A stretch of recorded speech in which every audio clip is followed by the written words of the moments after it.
നിമിഷപ്രിയയുടെ ശിക്ഷ ഒഴിവാക്കാൻ കാന്തപുരം AP അബൂബക്കർ മുസ്ലിയാർ നടത്തുന്ന ഇടപെടൽ പുരോഗമിക്കുന്നു. നോർത്ത് യമനിൽ നടന്ന സന്ധി സംഭാഷണത്തിൽ വധശിക്ഷ നീട്ടിവെക്കുന്നതടക്കം ചർച്ചയായി.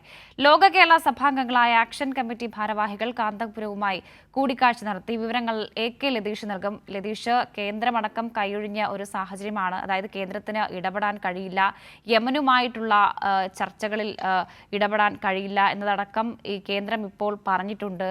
ഒപ്പം ഇപ്പോൾ കാന്തപുരം AP അബൂബക്കർ മുസ്ലിയാർ നടത്തുന്ന ഇടപെടൽ അതെങ്ങനെയാണ്? എന്തെങ്കിലും ആശ്വാസകരമായ വാർത്തയുണ്ടോ?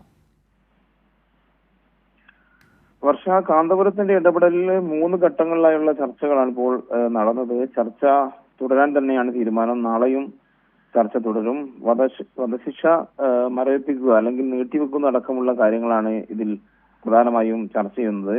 കൊല്ലപ്പെട്ട തലാലിന്റെ കുടുംബത്തിന് ചർച്ചയിൽ അനുകൂല നിലപാട് ഉണ്ട് എന്നാണ് മനസ്സിലാക്കാൻ കഴിയുന്നത്. എന്നാൽ വധശിക്ഷ പൂർണ്ണമായും ഒഴിവാക്കുന്നതുമായി ബന്ധപ്പെട്ട് ഈ കുടുംബത്തിൽ ഒരു ഏകാഭിപ്രായം രൂപപ്പെട്ടിട്ടില്ല എന്നാണ് മനസ്സിലാക്കാൻ വേണ്ടി കഴിയുന്നത്. അത്തരം ഒരു ഏകാഭിപ്രായം രൂപപ്പെടുകയാണെങ്കിൽ തലാലിന്റെ കുടുംബം സ്വീകരിക്കുന്ന നിലപാട് ഇക്കാര്യത്തിൽ വളരെ നിർണായകമാണ്. ഒപ്പം തലാലിന്റെ ഗോത്ര വിഭാഗം സ്വീകരിക്കുന്ന നിലപാടും പ്രധാനമാണ്. ആ നിലയിൽ ഈ ഗോത്ര വിഭാഗങ്ങളുമായി അടക്കമുള്ള ചർച്ചകൾ തുടരാൻ തന്നെയാണ് തീരുമാനം. മതപണ്ഡിതൻ ഉൾപ്പെടെയുള്ള ആളുകളുമായി ബന്ധപ്പെട്ടുകൊണ്ടാണ് കാന്തപുരം ഈ ചർച്ചയ്ക്ക് മുൻകൈ എടുത്തത്. ആ നിലയിലുള്ള ചർച്ച നാളെയും തുടരും.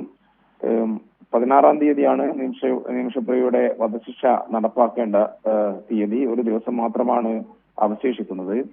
ചർച്ച പുരോഗമിക്കുന്നുണ്ടെങ്കിലും ഇതിൽ കേന്ദ്ര സർക്കാരിന്റെ ഉൾപ്പെടെ ഇടപെടൽ തുടർന്നും ആവശ്യമായി വരുന്ന ഒരു സാഹചര്യം കൂടിയാണ് മുന്നിൽ കാണേണ്ടത്. എന്തായാലും ഈ കുടുംബവുമായി, തലാലിന്റെ കുടുംബവുമായി സംസാരിക്കാനുള്ള ഒരു സാഹചര്യത്തിലേക്ക് ഈ കാര്യങ്ങൾ എത്തിയെന്നത് ഈ ചർച്ചയിലെ വലിയ ആശാവഹമായ പുരോഗതിയായി തന്നെ വേണം കരുതാൻ.